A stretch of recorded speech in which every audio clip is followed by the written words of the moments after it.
got our Executive Director of Kenosha Community Media, Mr. John Bloner Jr. John, if you could stand up. My partner that really helps and keeps this organization going, Mr. Ralph Piro, Media Assistant. And this event would not take place without our board of directors that put this on for this evening. So if they could stand, we got Chris Allen from the Kenosha History Center. We have Dan Sticka, volunteer, author extraordinaire. And when we have, those that couldn't make it was Dennis Duchesne, Cassie Christian, and Jody Diedrich. So let's give a round of applause for them too as well. Now, I know later on in the program we do have a special guest speaker, and I know half of the room came to see her, and then half of the room came to see another guest speaker. And we took bets. We didn't know if he was coming or not. He is here. We want to thank him. We had a special election for the president of Kenosha Community Media. The ballots came in. We checked him twice. He was elected this year. Let's give a big round of applause to welcome the group here, Mr. Dean Romano, President of Kenosha Community Media.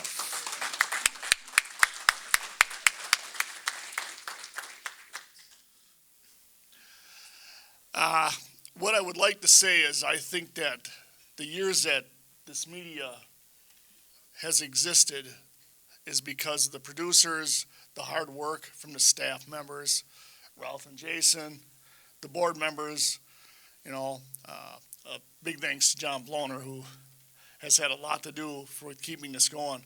And we've done well. I mean, it's been a long time, and I'd have to say that's pretty good for a community network. And we've done really well with some of the programming that goes out there, some of the people that get involved in doing things for the city. That's pretty important. When you involve other people, it's more appreciated, and I think people really like that. And I think that's a key to success, and we've been here a long time, so I think we all deserve a round of applause.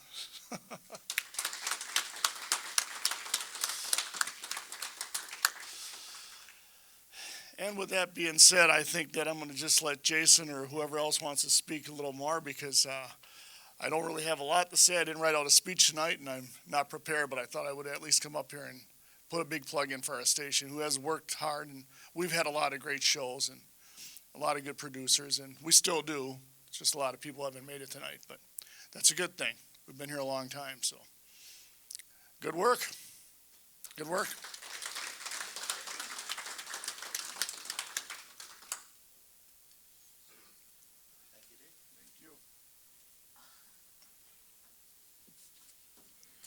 Okay, moving right along.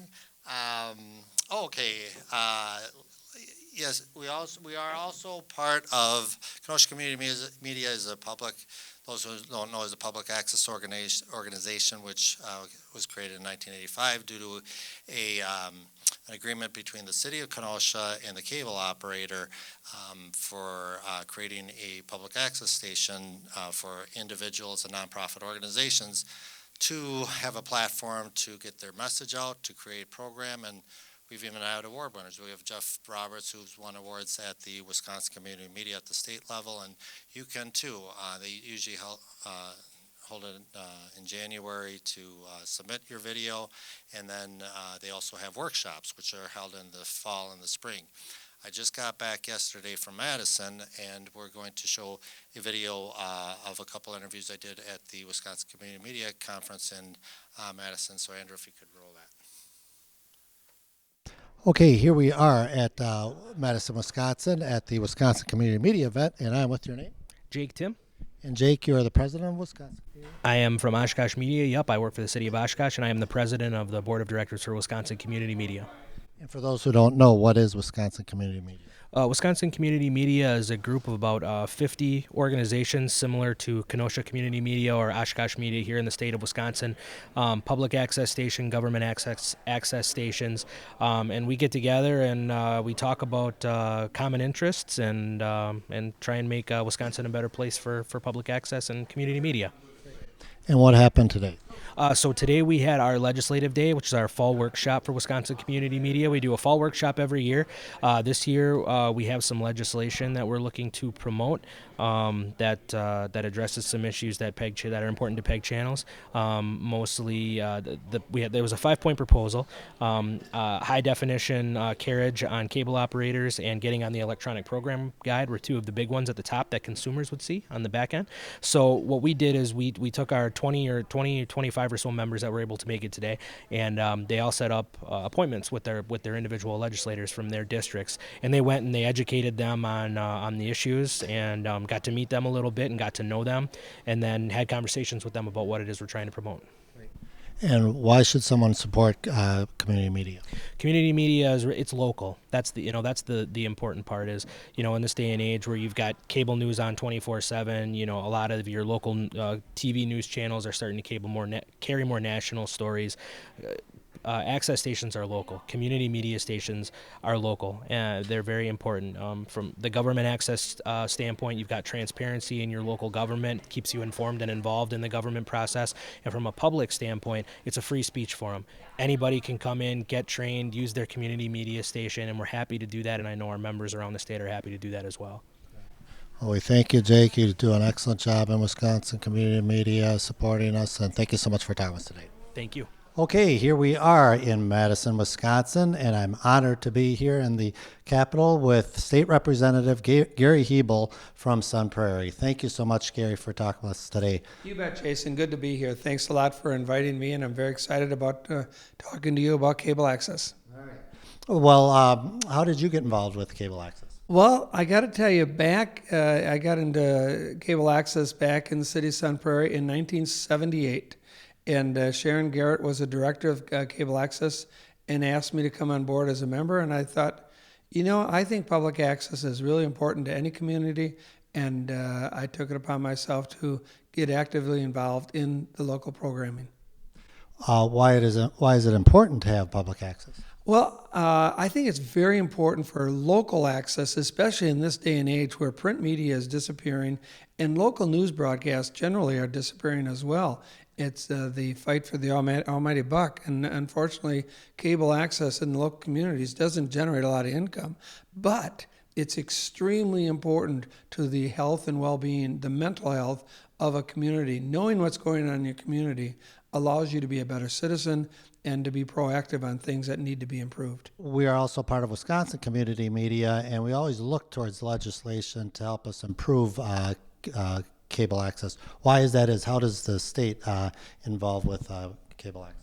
Well, certainly the main funding source for any cable access channel are the fees, the funding fees through either the cable providers. Those types of programming provides generally a funding fee of 5% of the bill, and it's being attacked. The FCC has decided that they're under pressure to reduce some of the benefits that our local cable accesses have. And I'm very concerned about that. And what we're finding is that basically the lobbyists for companies like Charter and TDS and AT&T, they've spent a lot of money lobbying for things that, frankly, I don't think are in the best interest of our communities. And as a result of their lobbying, it's resulted in certain cuts to the funding for our local access. And at the state level, I intend to continue to fight tooth and nail to protect those funding sources and actually try to enhance the operating budgets for our local cable access stations within the state. Well, on that note, thank you so much, Gary, for fighting for public access. You're definitely a great supporter, and thank you so much for talking with us today. My pleasure. Thank you very much.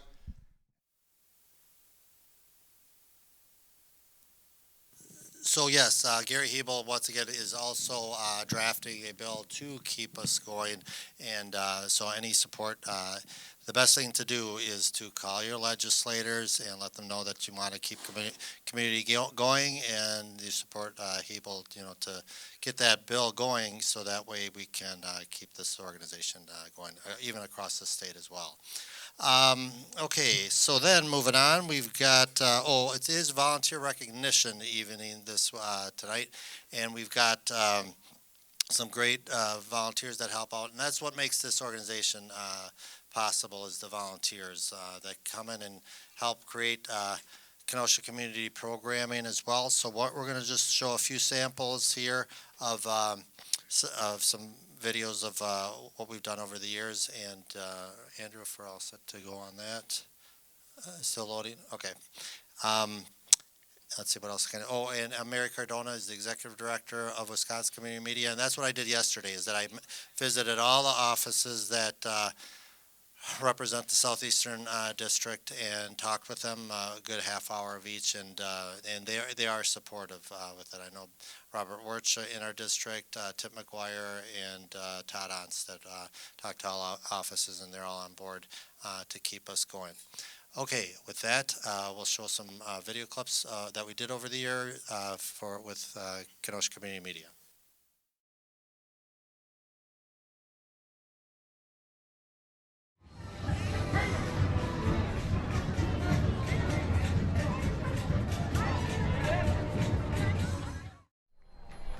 We got the Community Bike Parade. This is the 5th year for the Community Bike Parade as part of the Kenosha Civic Veterans Parade.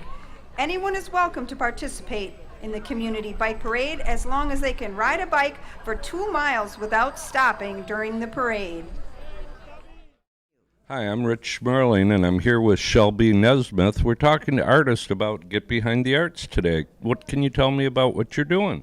I'm screen printing on ceramics, and it's a very creative, fun process where you get to design your own screens, or there's commercial-made patterns already, and you get to have a lot of fun and create a lot of cool stuff, a lot of awesome detailed works. But yeah, that's what I'll be demoing today. The other aspects of what's happening downtown, though, is everyone has always been talking about the downtown plan. And I look at the downtown plan as a long-term plan. Nothing ever happens quickly. When we created Harbor Park back in '92, we put together a plan that we knew was going to take many years to implement. So what's going on right now? Well, we are in discussions with a group looking at the expansion in the downtown. We're looking at condos. We're looking at townhomes. We're looking at apartments. We're looking at a performing arts center. We're looking at a hotel. All those different aspects are being looked at into the downtown. We are looking at a potential $500 million project in the downtown Kenosha. But like everything else, it starts with a plan, and that is what is going on with why all of you are so important. Hi, I'm here in Kenosha at the Harbor Market, and I'm with Joe Sines. And Joel, you're here at the Harbor Market, and what do you enjoy about the Harbor Market? Oh, this is just really the lake, the harbor. The atmosphere is fantastic. It's just awesome, and you guys are great. Thanks, that's great to hear. And you're from Kenosha, or you are not? Well, actually, I was born here, Okay. and moved to Texas when I was 5, and come back. I've been coming back the past 4 years for family reunions, and it's just awesome. Yeah, it's an awesome town. Well, thanks for showing up. Well, thank you, and appreciate you guys. You have a blessed day.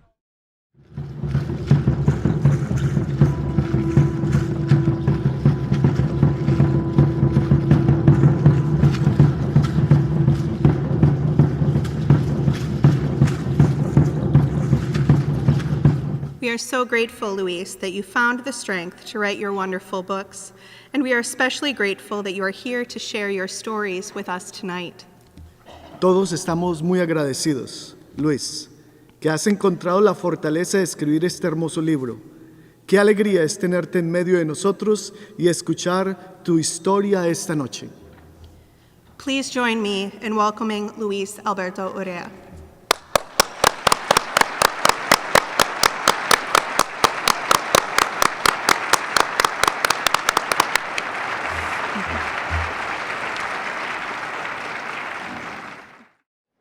I'm Rich Schmerling. I'm here with Dean Romano and the one and only Lou Molitor at the 2019 Expo here in Kenosha. Now, Lou, if I wanted to get involved as an exhibitor in next year's Expo, how do I do that?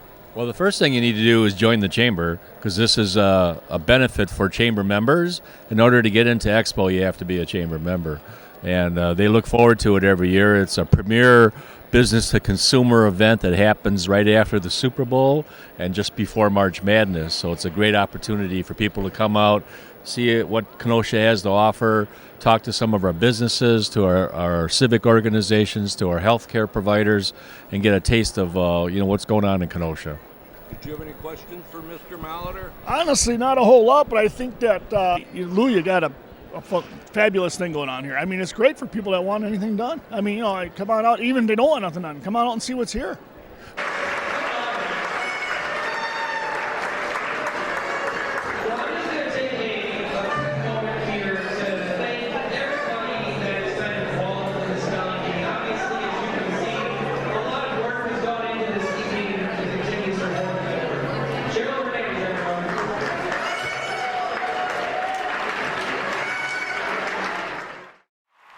There you are, ghoulies, all the places that I could possibly end up. I'm at a Kenosha Kingfish game.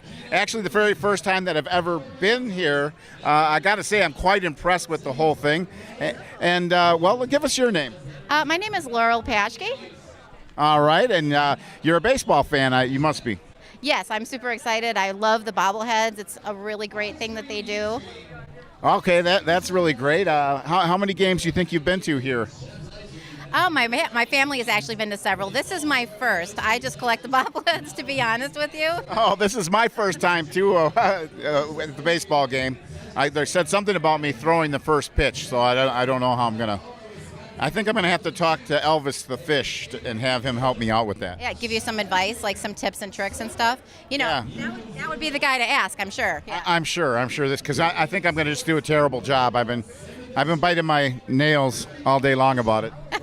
No, I'm sure you'll do great. Next up, representing the Kenosha Community Media, give it up for Thunder Destruction.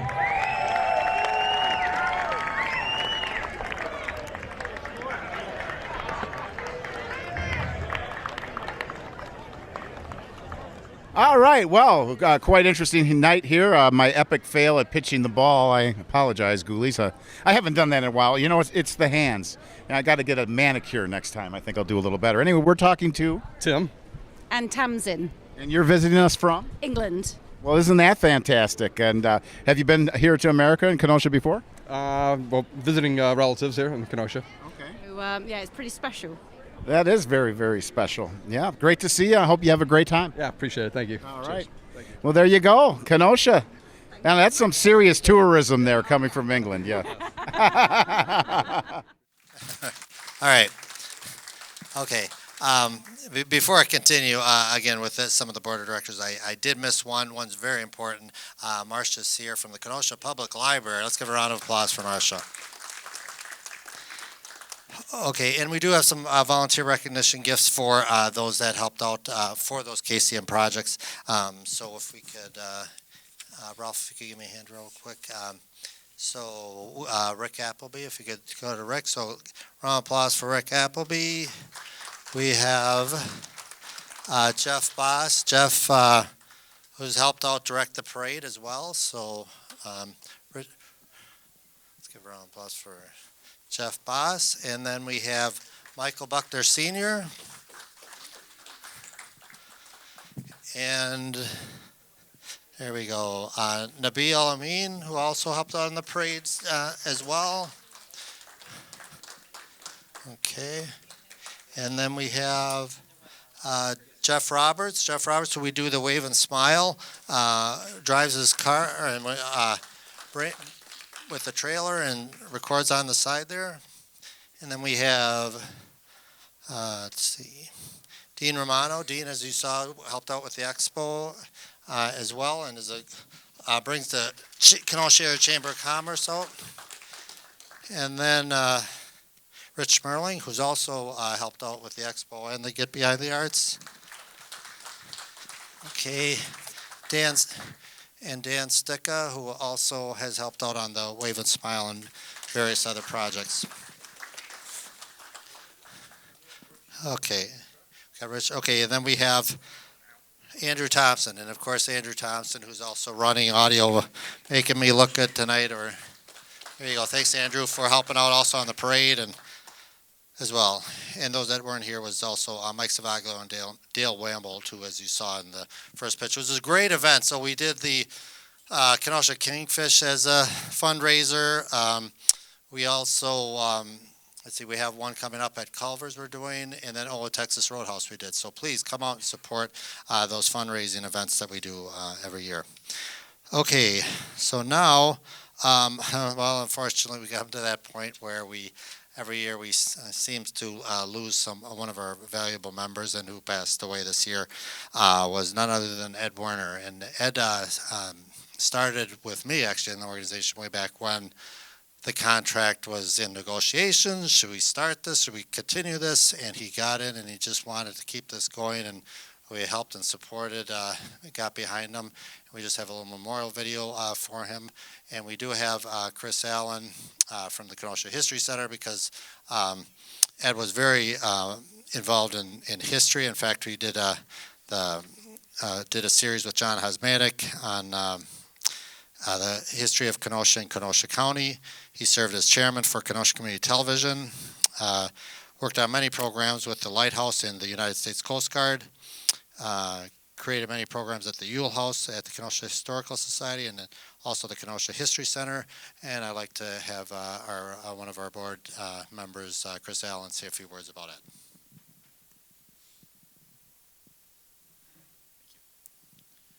Yeah, I was lucky enough to meet Ed about 5 years ago. Tremendous man. Hopefully everybody had a chance to meet Ed and had a lot of experiences with him. Ed had an amazing personality, really humorous man. He had an interesting sense of humor. But like I said, we were lucky to cross paths, and without Ed, the Southport Lighthouse on Simmons Island would not be open to the public today. Ed Werner was the driving force behind getting the restoration going, raising the funds, and really seeing that that whole mission follow through. Unfortunately, as Jason mentioned, Ed passed away this year, but Ed left a remarkable legacy here in Kenosha, both with the Southport Lighthouse, the Kenosha History Center, and obviously here with Kenosha Community Media as well. Like I said, without Ed, none of that would have been possible at the Southport Lighthouse. So again, without further ado, we will turn on over to the program here. Thank you. Hello, and welcome once again to Cultural Caravan. I put together this L for Lighthouse program as an experiment. Could I talk down to the kids without getting too mature? And that's how that started, and it worked out pretty good. What a passion he had for not only the water, but more importantly of the lighthouse itself, the 1866 lighthouse. What a marvelous individual. And then along the way, I was able to interview Mr. Werner. I did a video on the History Center itself. It was just a fun ordeal, and we went around, and he just explained the whole background of the lighthouse itself, how he was involved with the reconstruction of the lighthouse, and just a passionate man, I think he gave us a lot of wisdom. He was a guy who knew it. He had a lot of experience, and with his experience, especially in the Coast Guard, he used that same experience when he was producing his shows. I've got my time in the Coast Guard, put in 27 years of regular and reserve time. And looking over at the crew, the 45-footer, I'm finding it hard to believe that I once looked like that myself. But time is taking its toll. I am very pleased to be able to report once again that the boaters of Kenosha have had a good and safe boating season last year. When I think of Ed Werner, I think of quality, enthusiasm, and fun. I remember him coming to the annual anniversary events for Channel 21 before it became Channel 14, and always including those three important words that he felt participation in local TV production needed to involve: quality, enthusiasm, and fun. Ed Werner was one of the people who inspired me to get increasingly involved producing video to share on community TV, and also to serve on the board of Kenosha Community Media. He served as the chairman of Kenosha Community Television before it became a nonprofit and before it was called Kenosha Community Media. I remember seeing him on TV with John Hosmanic and others, talking about history and other topics. Sometimes I was surprised to see him on TV having fun. Like, I think I might have seen him as Santa one time, or otherwise maybe talking to Santa, I'm not really sure. And he liked to encourage others to produce video. I always appreciated his enthusiasm for the Kenosha community and for the TV station. All the video producers too. I still enjoy seeing him when he appears on TV reruns now and then. Thanks, Ed, for your dedication to the community and what is now Kenosha Community Media. Ed was a good guy, you know. We've lost a few people at our studios, and you know, they were all nice people. We've had some good people that we've lost, and you know, it's sad to say when you get to know them, you know, they become pretty good friends, and you miss them when they're gone. You know, it's almost like family, you know. So. Forte, I think the community will remember him totally. I mean, he was very influential within the community, and when his name is mentioned, oh yes, I know Ed. I knew him a long time ago. You know, that's an interesting facet about an individual. He never put anybody down. He never spoke against anybody. He would always have suggestions. You know, if you want to do this, maybe you should try it going this way. It may turn out better for you. He brought to the people that I associated with is take your time, make a quality show, be proud of what you do, and be proud of where you're from. Emphasize Kenosha. This is your host, Ed Werner. Thank you for viewing, and see you next time. I'm going to request now that if you're seated, please stay seated. That's quite all right. But I would ask, in reverence to our departed shipmates, would you at least bow your head while we toll the ship's bell?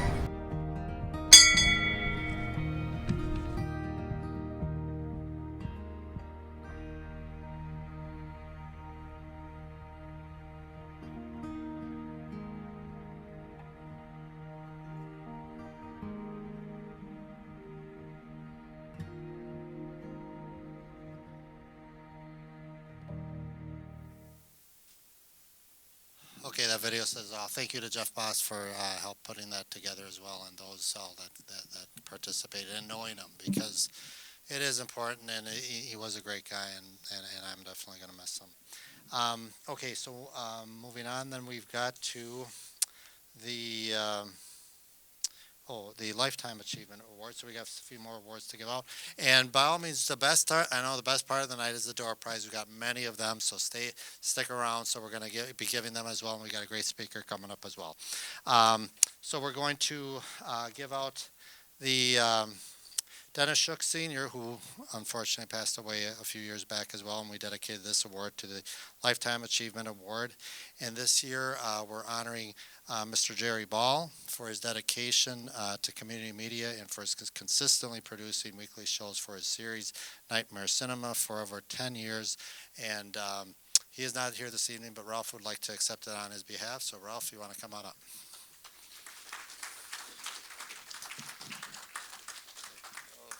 Thank you. Yeah, I remember when I started working with Jerry Ball. It was like yesterday. And I remember he's coming up to me and goes, I had this idea for a show. You know, this is after I was directing Dale's show and directing other shows and even my own show. And I said, okay, well, good, I'll do it. And ever since, I've either been a director on a show or a character on a show. I think I developed multiple personalities. I don't know if you got it. Yeah, but especially this is great about this Kenosha Community Access. This is not a job; it's a family. That's what I think.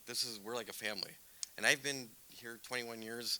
And every time I come to work, I look forward to coming to work, coming to my extended family. Thank you very much.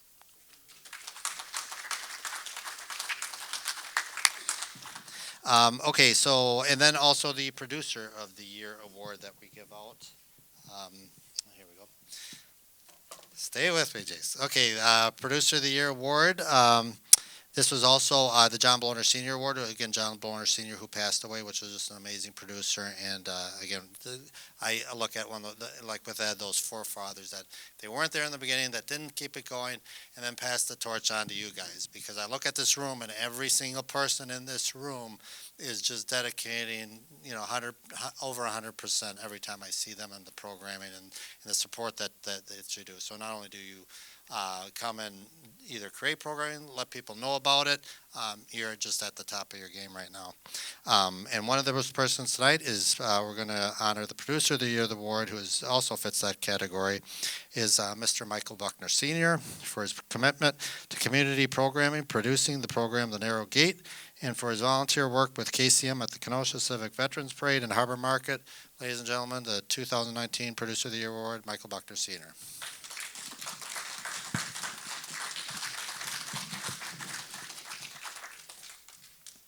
Thank you so much. I'm flattered. Thank you very much.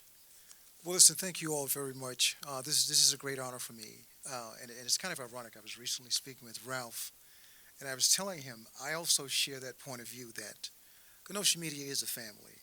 I mean, they totally open themselves to you as producers, training, etc.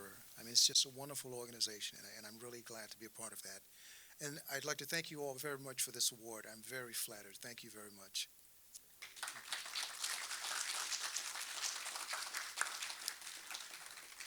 Okay, Dan, if you could come up. Dan. Who, me? Dan, yes. Okay.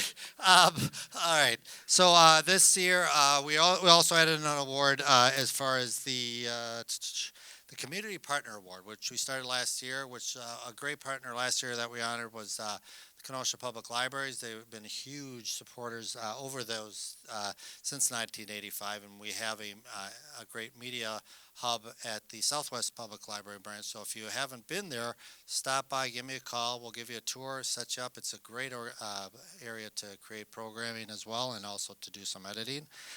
So this year, though,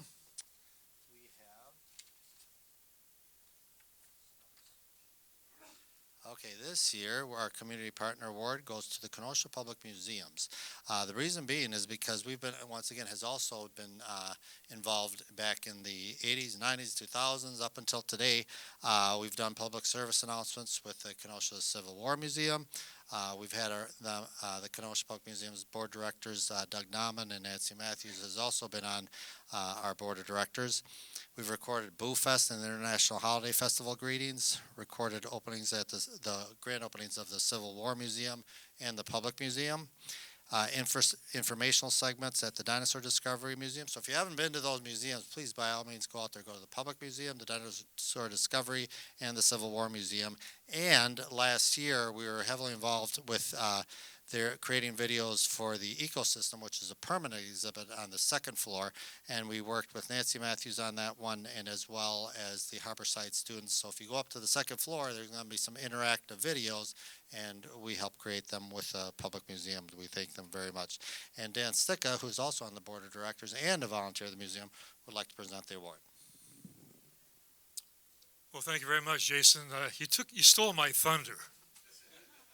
Got a lot to say, but I'm a man of few words, as we all know. So, but all seriousness aside, I'm a volunteer at the Public Museum, as Jason indicated, 18 years, and it's been a real pleasure being there, as much as a pleasure being with KCM.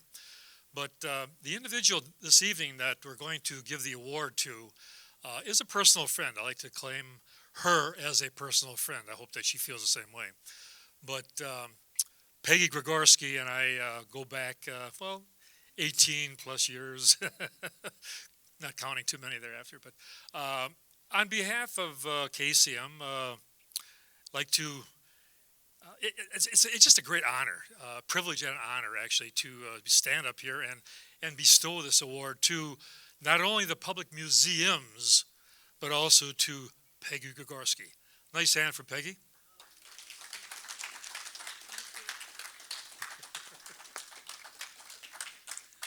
Thank you very much. That's beautiful. Thank you. I'm happy to say a few words. And actually, Jason said exactly what I was thinking. He took my words away also. And he took my words, too, as any good MC would. This is really the fact that we're getting the award for the name of the new exhibit is From Curiosity to Science. And what it does is it talks about a variety of ecosystems, both in our area and in other areas of the world. So wetlands in Kenosha versus wetlands around the world. But what it really does is we met with current scientists who were doing research about those ecosystems. Kenosha Community Media helped us reach out to Harborside students who were doing the filming. You trained those kids, you taught them editing, you taught them how to use the cameras. They became experts in your industry. In the meantime, they also learned how to translate a story that a museum tells, how we take the stuff on the shelves and turn it into a story and make that something that everybody is interested in. And that's no easy task nowadays, as you all well know. And so to get young people interested in interpreting information and making it accessible to everyone is really a critical mission. So please never sell yourselves short. What you're doing is critical to our future.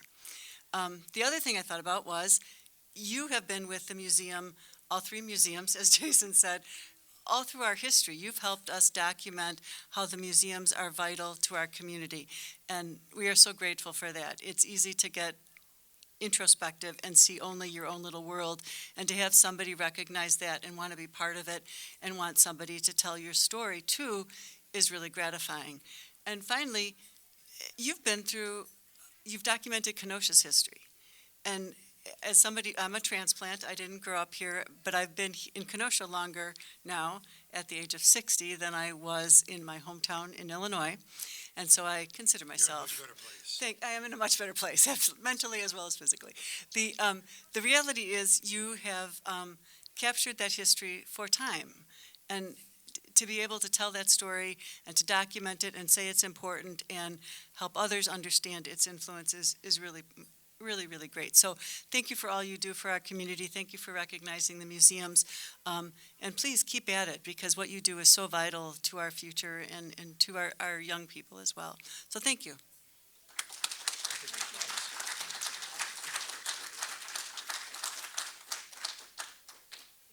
But we have Rich Merling, who's going to come up and do the introduction, so I can have a little breather here at the moment. So Rich Merling, who's the past Vice President of Kenosha Community Media, would like to introduce our keynote speaker. Before I do that, I wanted to tell you all that Stroby's Flower Cart, Amy Perry, was nice enough to donate the candies that are at all the place settings. Feel free, they're yours. And if you look under your chairs, you're going to find a "You Are the Winner," and you've won the place setting, the centerpiece in the middle of the table. And now, without further ado, I would like to introduce a friend on behalf of Kenosha Community Media. Right under the center of your chair, there should be a hanging, one at each table.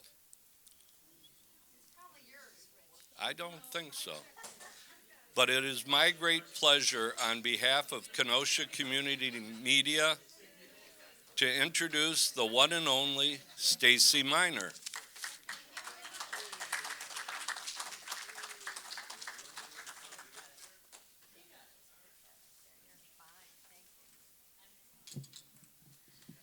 Thank you guys very, very much. And see, it is under your chair, isn't it, Rich? We knew it. Somehow it wound up under Rich's chair. Oh, I'm kidding. I'm kidding. Thanks, guys, very, very much for having me, and my sincere sympathies on your loss of Mr. Werner. Congratulations to all of you recipients for your awards. I met Rich and Jamie. Jamie was a surprise to me coming here tonight. One of the first TV pilots that I did, the three of us wound up on a jury.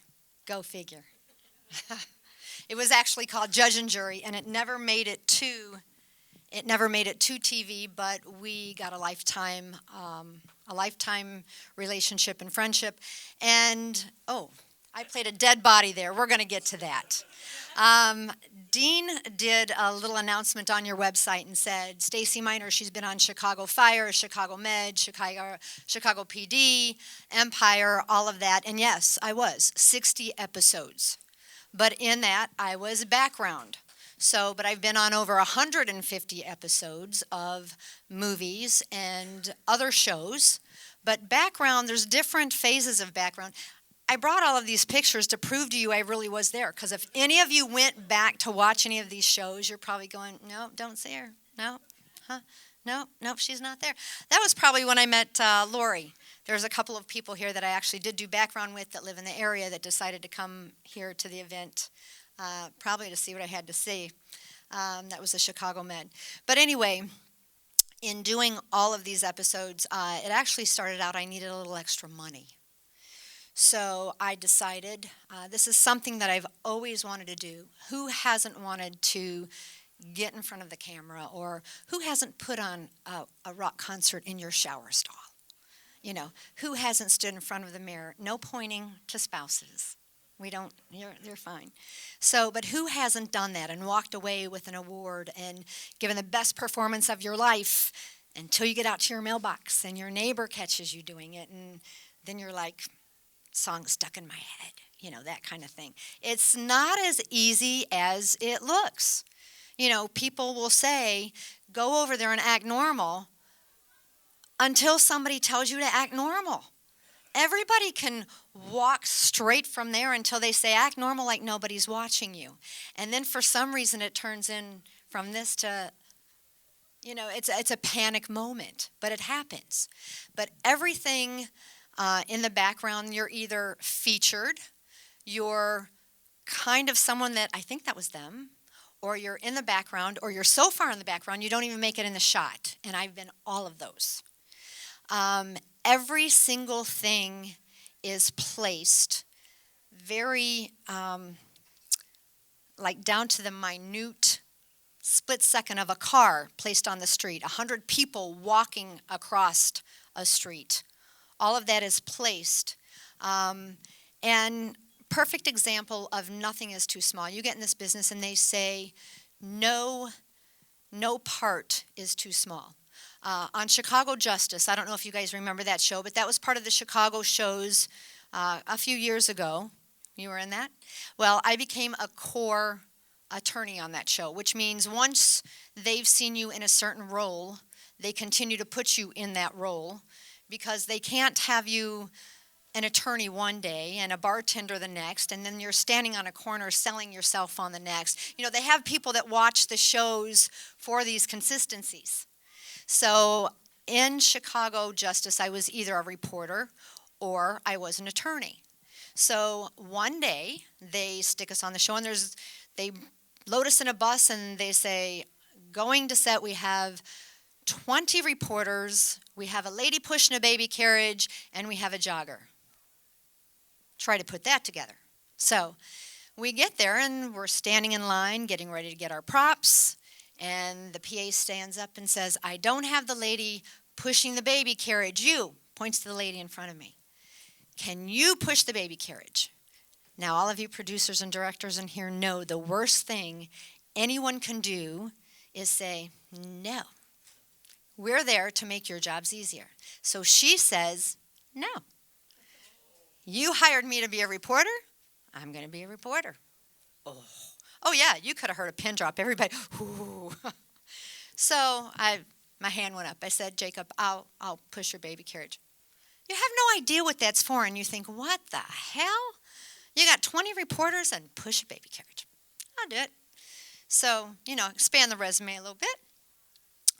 So everybody gets propped up, and this particular scene, Chicago Fire, Chicago Med, Chicago PD, and Chicago Justice, all four shows came together to recreate, it was a true story of some kid who set a fire to a warehouse in California. He put plugs in the doors. He wasn't invited. He put plugs in the doors. He set fire, and there was about 36 kids that he killed. That was the dead body that you saw me playing. I'll get to that one. I was supposed to be a 28-year-old person that didn't show up there, but anyway. So I'm pushing they tell me, we're going to have all these reporters. They're going to, the Chicago PD cops are going to get out. They're going to run across the street, and all these reporters are going to try to get a statement from them. They're going to open the door, try to talk to the parents. This is where this kid lives. When we say action, you're going to walk on the sidewalk. You're going to push this baby carriage, and you're going to stop on the piece of tape. The little jogger is going to come towards you. He's going to stop and tell you how cute your little plastic baby is in there. And then when I give you the sign, you're going to keep walking again. Okay, that's what you do. That's your job. That's what you do. So we get to the end of filming, and the girl says to me, we get on the bus, and if you'll excuse me, she was pissed. She came up. She said, I saw the replay. They stuck me all the way at the end. I never made it as a reporter, but I saw you pushing that baby carriage. Well, that was stupid. What were you pushing a baby carriage for? I said, funny you should say that, I asked. I said, across the street, downstairs, is a window that says State Farm. They asked the people of the business, can we put a blanket over the window because we can't advertise for you? And they said, no, we don't want any of our customers to think that we're not open today. So they got creative. I, pushing my baby, covered State Farm. Okay, so everything is strategically placed. Same episode. I was 4 people in that episode. Thank God for a great casting and makeup crew. You don't know. That dead body, we were sitting in a tent. 100 people were in there. And I was supposed to be a mourner at a vigil. I was also supposed to be someone walking on the sidewalk for a riot. This is what background does. You go, they stick you where, you might get lucky, you make friends with producers and directors, and they'll say, you, come on up, help me out. So we're sitting in a room of 100 people, and someone walks out, and they stand on a chair, and they say, anyone in this room, size 4, wear a size 8 shoe, 5'6", like a string on the end of my hand. There it goes again. Here you go. They're like, come with me. They said, do you mind if we put blood and dirt and ashes and everything all over you, SPX? I'm like, no, this is going to be fun. Let's go do it. So they said, we're recreating a scene of all of these kids, 28-year-olds, that are, and I looked at them and I said, well, I matched the other criteria, but I'm not 28. So they said, that's okay. We're going to put enough dirt and blood and ashes on you to where we're going to fix that and you're going to fit right in. And I'm like, was that a compliment? Great. Okay, let's do it. So we did it. But playing dead is not easy. Honest to God, it's cold. Casey's standing up. Yeah, see the blur? You're either a blur or you're up front. That's me. You're either a blur or you're up front. So you're laying on a tarp. It's cold outside. Casey's putting out a fire on a building. So the water is drifting down on you. Your lips are probably turning blue. You're shaking. You've got all the SPX all over you, which is the fun part. You've got a toe tag saying you're dead.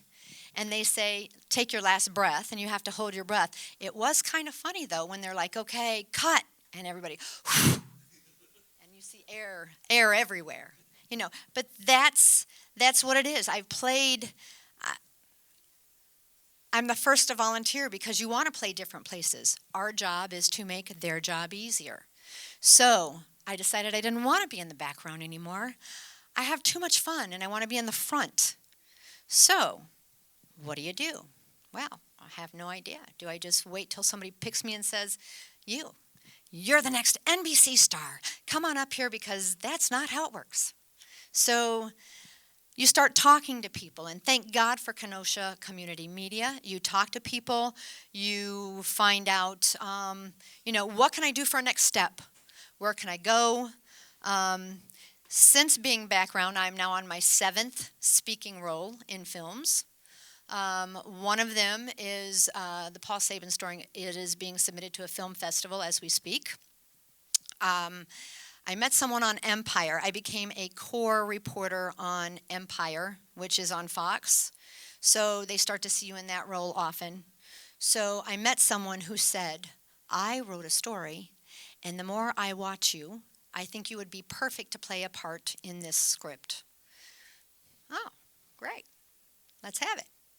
Well, you hear nothing, so you keep doing background. You run into him again, and same thing. I've got you pegged in this script. So finally, he sends you the script, and now you are Chief Gloria Sanders. You are an officer and whole 9 yards. read the script. We filmed the entire show, had a mentor. He was a 4-time chief. He's a retired chief of police. So I got to learn a lot about the part. I got to learn a lot about, being in front of the camera. So it's filmed. It is currently over in the UK. May be derailed in the United States. We don't know. But hoping it comes back someday. Don't know how that's going to turn out, but you chalk that part up to experience. But because of that, I met other people. So now I'm in another film. I'm currently in a horror film called Evil Lurks. I don't watch horror films. I like this storyline, though. I will watch this, and I love the storyline. But you read the script, you can really get into it, you get the part, you start doing it. So I'm starting to do a bunch of those. I got signed by an agent in January. You have to start taking classes. You have to start coming in contact with other people in the business. Got to classes. I can't afford these classes. What am I going to do? People said, take workshops. So I start going for free workshops because I couldn't afford anything else. I went from working in law. I worked in law offices for 28 years. And now I'm a full-time cashier. I work 2 other part-time jobs so that I can make the filming work. Is it your passion? Is it something you love to do? You're going to find a way to do that. You incorporate it around your life, around your friends, and you lose a lot of friends and a lot of family. They don't understand. They don't understand schedules. They think you're out of your mind. You're nuts. I've had doors closed from family members of holidays. We don't know what the hell she's going through. We don't know. Second life, all of that kind of, you hear it all. But when you find your passion, I didn't just jump in and start doing it. I truly believe that God sent me to a bad spot in life to where I had to change everything. And I thought, you know what, I'm going to give this a try. And if you suck at it, nobody has to know. You don't ever have to do it again. But if you really like it, what have you got to lose? So, go to a workshop. They start talking about you need headshots, you need all of this. They start telling you what you need to do. So now you've got a plan. So here comes another workshop. It's a free workshop, and it comes up with the Chicago Actor Studio. Free workshop. So I change a day at work so I can go to the workshop. I walk in, there's someone sitting next to me that I know, and she looks at me and she says, "Can you believe Ed Fogel is going to do this workshop?" Ed Fogel? Are you kidding me? Yeah, that's what I did. Ed Fogel. Who the hell is Ed Fogel? Well, I was taught always look intelligent. So I'm starting the workshop. Here comes this little guy. He's wearing jeans, Converse shoes, T-shirt. Gets up, starts talking. I'm like, he sounds like he knows what he's talking about. Break comes along, and I Google Ed Fogel. Oh, well, I was a little intimidated. The next half of the workshop was completely different for me. I thought, this guy really knows what he's talking about, and he's probably looking at me saying, that girl really has no clue. So he's telling us what to do, and at the end of the show, he says, okay, I'm going to set up a camera, workshop, who wants to get up, who's going to slate, there's that string on the end of my hand again. It flew. I'm like, I'll do it. And I thought, where'd that come from? You're about to make an ass out of yourself in front of all these people. And I thought, but probably half these people don't know how to do it either. That's what we're here for. I don't want to follow somebody else. I want to get up, and I want to do it. That's what we're here for. If I do it wrong, he's going to fix me. I don't want to follow somebody else and act like I know what I'm doing because I really have no clue. That's what I'm doing here. So I got up and I did it, and he said, who's your agent? I thought, this guy must think I'm pretty good. I said, I don't have one. That's why I'm here. So he said, you need to be in my class. I said, I can't. I've already Googled you. I can't afford you. So I stuck around after class, and he started talking to me, and he said, you have a talent. You have no skill, but you have a talent. Everybody has a talent. Whether you're a lawyer, a doctor, an artist, whatever it is, we all have a talent. But unless you have the skill to go with that, you're not going to do anything with it. He said, but I will teach you that skill if you really want to learn it. And I said, well, I can't afford to do it, but I really want to learn it, and I'm going to find a way. And he said, I will help you. Sometimes that's all it takes is one person to say, I believe in you, I will help you. That was my Ed Fogel. And he worked out something with me. The work schedule that I have is I'm off different days during the week. So I said, I can't come to the same class every week because I'm going to lose my job. I'm going to lose my benefits. I can't do that. He said, well, you let me know when your days are off. If I'm not filming or taping or doing whatever, I'll work with you and we'll come to some sort of agreement. We did monetarily. And he said, but I'm going to make one deal with you. And this is the only reason why you're getting the deal that you're getting. I will give you my time and my knowledge.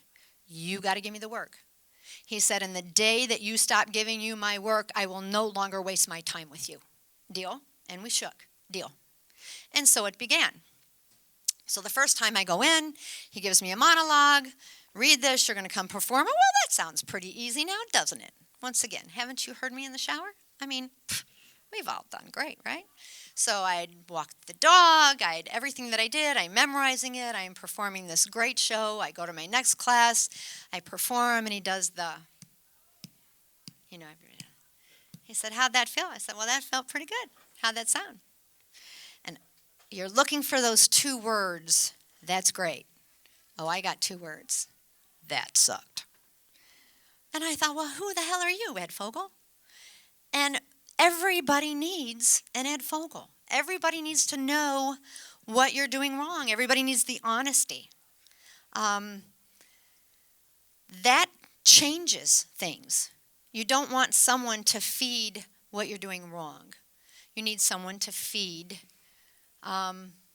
what you need to be doing right. And I've had friends all along, and everybody needs a Tracy Bell. Tracy Bell is a great friend in my life, that worst time in my life, and no matter what I was going through, she never, I'm lucky to have those friends that said, do it. You're doing it. Great. You're living it. So what if you have to sacrifice this? This is what's making you happy. We're here. You're not going to do this alone. So since then, I have really had the privilege of working with some great people in the business that I can call friends and mentors. And I got to work with Max Arcienega. He played Crazy 8 on Breaking Bad. I got to work with him for several hours. I got to work with some other producers where I just started out doing background and made a couple of friends. There was just a show out called Captive State. I'm not a sci-fi person. We were just talking about this. I'm not a sci-fi person, but Captive State with John Goodman and Ben Daniels. And Rupert Wyatt was the director, and he did The Planet of the Apes Returns. And I wound up being in one of his scenes for the next 3 days. And lo and behold, because I don't see sci-fi, I didn't know that I made the 2-minute scene on the big screen. And, people start texting me one night. Here you are, here's some pictures, that's the most amazing feeling in the world. It feels great, but all I did was sit on a bus for 3 days. It was supposed to be filmed. I was going to Montreal, but it was at McCormick Place here in Chicago. Amazing how they can do, did you just see those 2 on there? That was those 2. So your dreams are visions that a lot of people don't see but you. And you have to follow them through. And what you find when you get to the end of yourself. Don't let people convince you differently, not to follow your dream, not to give it a try. Like I said, it just takes that one person to say they believe in you. One of the other jobs that I've been doing along the way is I transcribe, not in legal, but I met this lady who is a ghostwriter for professional sports players. She writes memoirs and autobiographies for NFL players, NBA players, sports agents, Hall of Famers. Very interesting. And I think that was put in my life for a reason as well, because the second that you want to give up, God puts the right people, the right circumstances, things in your life that let you know you're okay. You're not alone. You're not the only one. And there are many sayings from these transcriptions that I have put on my refrigerator that these people have said. And the one that I look at every single morning when I get up, a professional sports player, Michael McGinnis, said, your success is determined by where you decide to quit. And he couldn't be more right. And he said, the earlier you commit to something, the more you limit your opportunities, because much too often we make a decision based on, I'm never going to get this opportunity again, so I'm going to take the first thing that comes along. So we take an opportunity based on the first offer, not based on what we want. So you have to get past that. I've been going on auditions. As a matter of fact, when I got here today, my agent contacted me. I have an audition tomorrow morning in the city at 10:30 for the Illinois Lottery. So, you just keep going. You just keep driving. And for every 20 no's, you get a yes. And that yes lets you know you're on the right path. You can keep going, because there are some people that are getting 40 no's and they're quitting. And so you're really very lucky. So, you know what? Go to your local resources. Follow someone. Shadow someone. You want to do something like this? You don't know if you want to do something like this? Go to Kenosha Community Media events. Shadow them behind the camera. Shadow them behind the microphone. Take a step out. Give it a try. It might be the best damn thing you ever did. And one of the other things that was the best damn thing that I ever did, you've seen a German Shepherd go through here. Rock bottom will teach you lessons that mountains, you will never learn on mountaintops. That's another thing that I look at every day. You've seen a German Shepherd go through here. And another thing that I was doing in the meantime was I volunteer a lot with veterans. So I was working with canines for veterans with PTSD. They were going to be training me to be one of their trainers, and through them I met this shepherd. Oh, there she is. That's her commercial. That's why she's in here. Commercial for Crisp. That's Sadie. That's my Sadie girl. She has her own Facebook. Sadie Says, if you go to her and follow her, it's kind of an inspirational thing. But I wound up fostering her 2 days before she was due to be euthanized. So didn't know this, that when I met her, she'd been in seclusion for 30 days. And somehow we met and we connected and took her home with me. And people said, you saved her life. No, she saved mine. Isn't that usually how it works? She saved mine. So everybody, there was the commercial that wound up on YouTube. So you know what? You have to believe in yourself more than anybody believes in you, and harder than you ever knew you had to believe in yourself. Because things will knock you down, things will set you back, and I am not stopping. I'm not SAG yet. They tell you to be SAG at the last given moment that you possibly can, because you have more opportunities.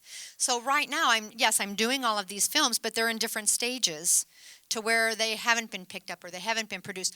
Last month, I was playing a homeless person on Batwoman. The following week, I'm standing in for 2 people on Shameless. Probably one of the most fun times I had was an FX show when they taped the Versace murders, and I stood in for Judith Light. I got to be her double for 13 hours one day. She used to play on Who's the Boss with Tony Danza. She was playing Marilyn Miglin in this particular story, so I got to play with her for 13 hours. Well, that doesn't sound so right.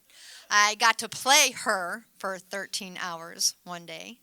So it leads to a lot of exciting moments. It opens a lot of doors, and you meet a lot of people. So in all those background episodes, you haven't seen me, you're going to see me. But what you don't see is how hard people are working in the meantime. The hours you're up all night, the tears, the can I do this, the I've got to read this. It's exhausting. But it's fabulous, and it's worth it. And it's people like you that help people like me and anybody else that wants to get in the business. And what you guys are doing is amazing. I appreciate this opportunity. And you guys have been a new stepping stone in my journey. And I hope that, if anything, I've helped given somebody their license to get around to it. Has anybody seen one of these? Okay. It's a little piece of wood, and it says TUIT on it. Never saw this in my life. Now, where I'm working, I'm now a cashier, so that I can have the schedule that I have and change off days. And this guy that I was getting used to coming through my line all the time came through one day, and he put this in my hand. He said, when you go on break, read this. And I thought, well, you dog, I know you're married, and now you're giving me your phone number. Well, don't judge, because it certainly was not the case at all. So I go on break and I pull it out, and it says, it's a little piece of wood, it says "to it." So if you read the back, this guy had no idea that I was acting or that I was pursuing another life or dreams outside of what he saw behind that register. And the back of it says, whatever it is, how many times in our life do we say, I'll get around to it. I'll get around to it. One day I'll get around to it. This is probably the most important thing it says that you can hold in your hand, because this is your round to it. This is your time. It is time to step out and get around to it. So I'm saying to all of you, I don't have one to put in your hand. You're free to touch it and read it. But this is your round to it. Get up and go do whatever it is that you want to do. Give it a try. You don't always know how to do that, so talk to people. Kenosha Community Media, besides here, has many other resources than just their media program. They're talking about all the museums. They're talking about all the other contacts that they have. You've got a world open to you that if you want to try something else, go do it. So thank you guys very, very much for giving me the opportunity to share my story. And I've appreciated you making me part of your family. You're now a part of mine. And this is your sign to go get around to it. So go do it. Thanks, guys. I appreciate it.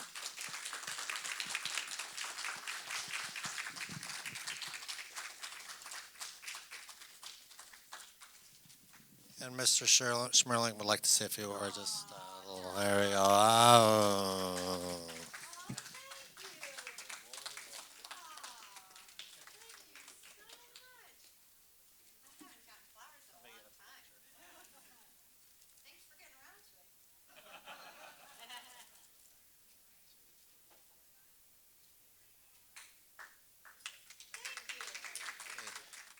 I guess any questions tonight, or we're just going to end the night? I guess we'll just wrap this, Jason, All right. So Kenosha Media, thank you. So KenoshaMedia.org is our website. We have a Facebook presence. We have a YouTube presence.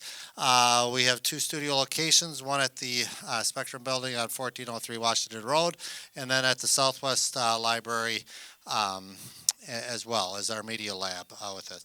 Thank you so much. Once again, talk up Kenosha Community Media. Thank you so much for a great evening. Enjoy the rest of the night.